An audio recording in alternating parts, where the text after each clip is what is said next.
Earlier this year, I reviewed the film adaptation of Capcom's horror survival video game series Resident Evil, and now it's time to tackle the sequels. Get ready as I talk about Resident Evil Apocalypse. But is it really that bad? Well, just watch my review and find out. Big D's Entertainment Rankings and Reviews. So, greetings, my fellow YouTubers, and welcome to Big D's Entertainment Rankings and Reviews.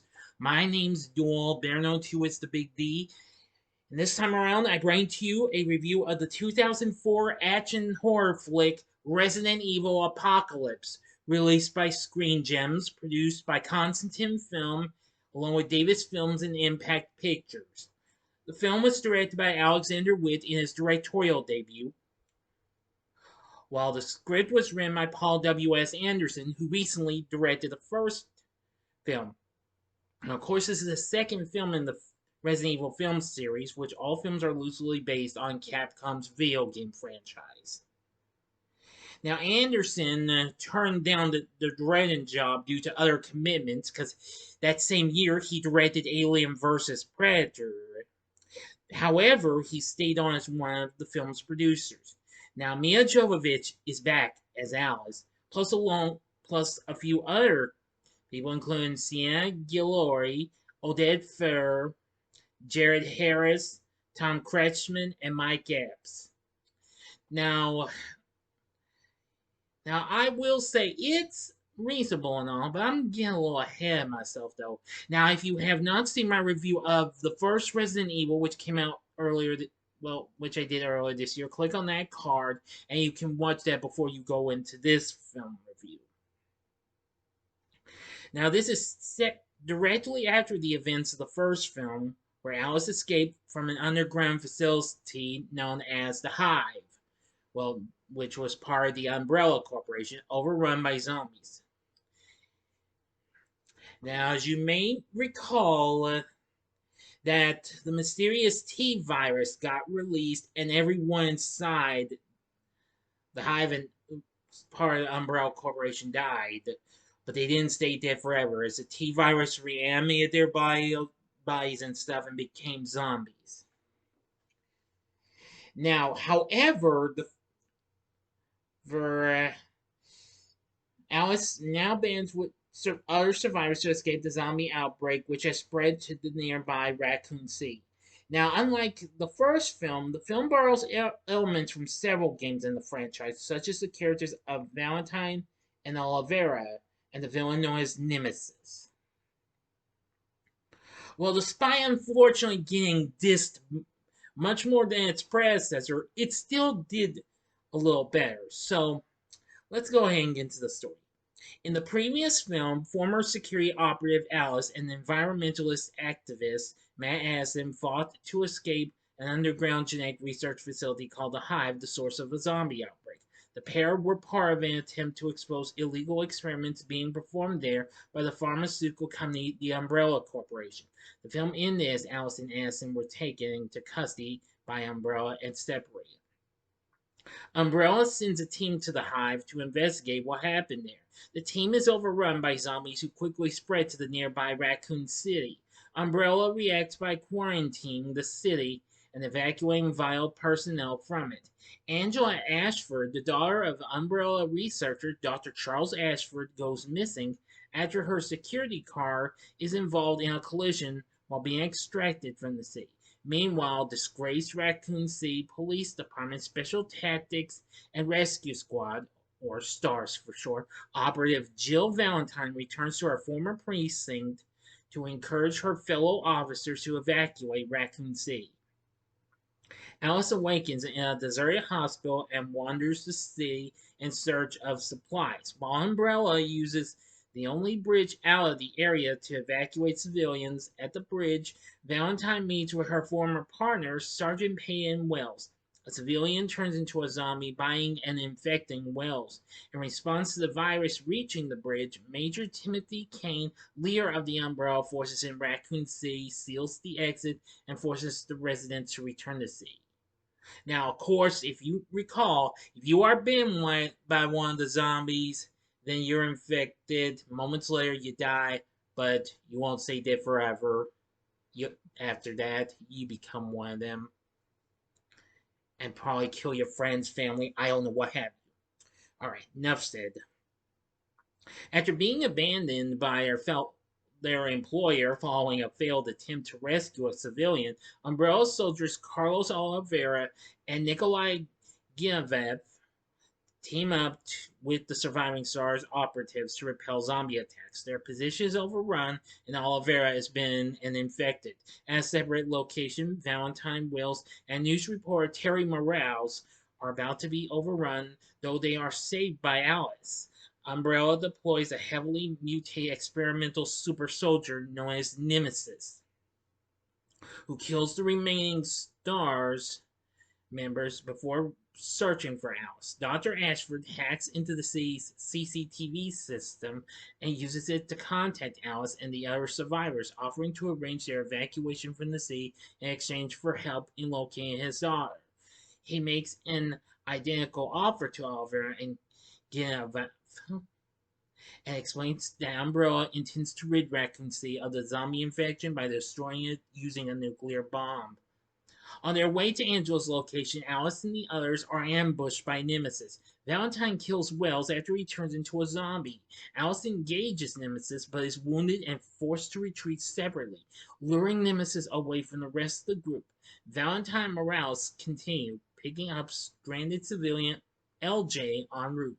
Valentine meets Oliveira, and they find and rescue Angela. Although Morales and Giavev are both killed, Angela reveals that the zombie outbreak is the result of a virus created by her father to treat the genetic disease from which she suffers. Only by regularly injecting herself with the virus is Angela able to survive, though she must also take antivirus serum to prevent turning into a zombie. Alice uses some of the antivirus to cure Oliveira.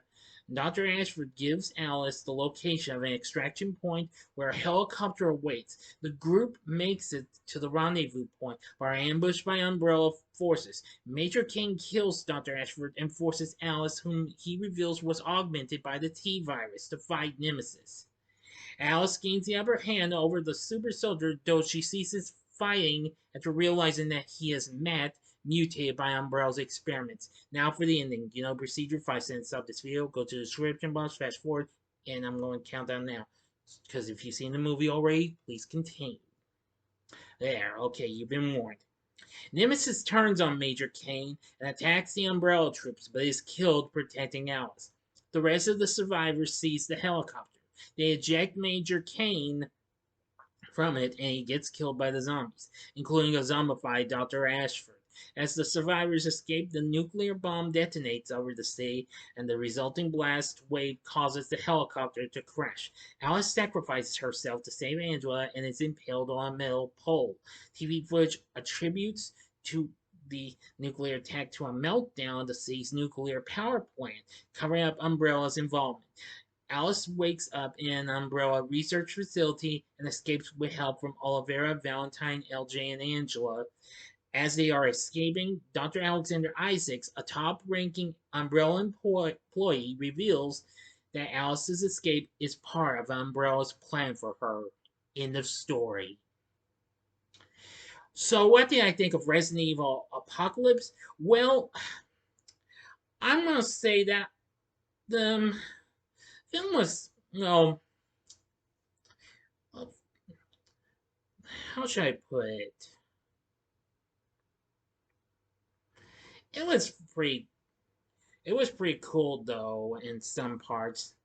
Now, critics have dissed this and what have you. One said that this lacked any will or imagination, also failed to provide entertaining violence or special effects.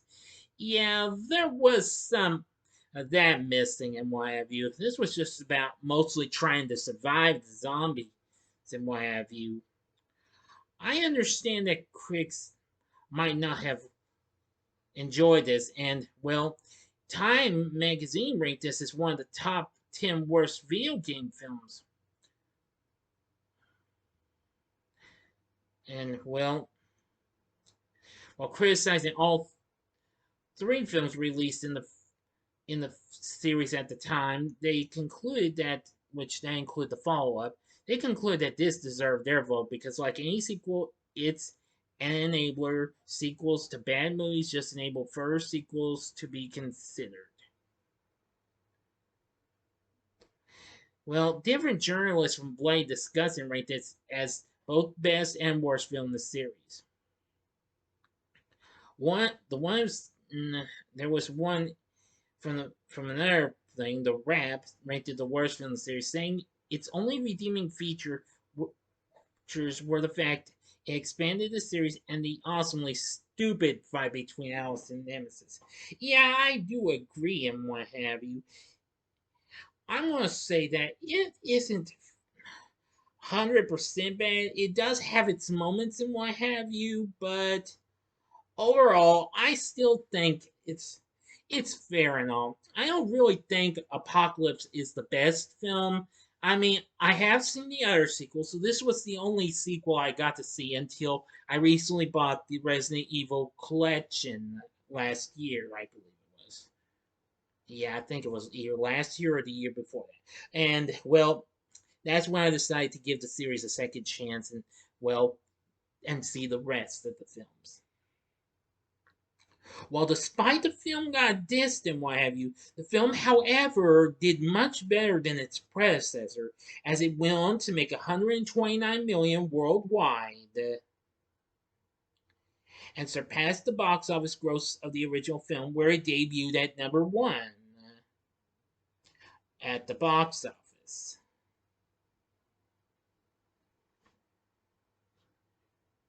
So anyway, it did much better because it did better than the 100 made more than the 102 million of its predecessor. And anyway, 3 years later, we would get number three in the form of Resident Evil Extinction. So we have the score from Jeff Dana, which wasn't too bad. It also had some pretty good, pretty kicking tunes. The only song I'm mostly familiar with is the end of Heartache, which you hear at the end credits and what have you, but is interrupted by a little Umbrella Corporation message that's done by the band Kill Switch Engage. And the story is okay too. Now, aside from Milla Jovovich back as Alice, we have Sienna Guillory playing Jill Valentine. She was pretty good. Oded Fehr plays Olivera. Yeah, he was good. Thomas Kretschmann plays Major Kane. Sophie Vavasseur, if I mispronounced that, I do apologize, plays Angela Ashford, but she likes to be called Angie. Jared Harris, who before this I recently saw him play Matt McGrath in Mr. Deeds with Adam Sandler a couple years before this, plays Dr. Ashford. And Mike Epps plays LJ. Of course, that's short for Lloyd Jefferson Wade. Now, we do have Ian Glenn, who I've heard that name before. Yes. Yeah, I've seen him in some things, including the first Tomb Raider film. And of course, more recently, he plays Bruce Wayne on Tie-Ins. Plus, Zach Ward plays Nikolai. I think you know who Zach Ward is. Most of you knew him best for playing Scott Farkas in A Christmas Story. In the previous year, he played the character of Bobby Davis in Freddy vs. Jason. So anyway, yeah, so you know the cast is reasonable and what have you, and well, good to reasonable. So with everything said, would I recommend Resident Evil Apocalypse? Well, I'd say just play it safe and give it a one-time watch if you are a hardcore completionist, that is. But but if not, then avoid this. Try and watch the sequels. Maybe you'll like them more, maybe you won't. I know a lot of people aren't fond of the Resident Evil film series, and I'm an understanding person, okay? I may never have I may not have played any of the Resident Evil games, but still, I got respect for them. So, what are your thoughts on Resident Evil Apocalypse? Please tell me in the comment section below. If you like this video, click the like button, subscribe, and be a part of the Big D Nation. And join me next time when I bring to you a review of Resident Evil Extinction, the third film. Thank you for watching, and if you like this, consider checking out these other films that I've talked about. In the upper left-hand corner is my review for a pretty good zombie film, which is kind of a mixed bag of comedy and horror, and that being The Return of the Living Dead, the mid-80s cult classic. The upper right-hand corner is my review for another video game film, that being Mortal Kombat from last year. Or if you would like, go to the bottom left-hand corner and see my recent review of Star Trek 60 Undiscovered Country. And the bottom right-hand corner is the button you can click to subscribe. If you like rankings and reviews on movies, TV, music, video games, etc., then I'm your guy. Thank you for watching. Until next time, I'm the Big D saying, see ya.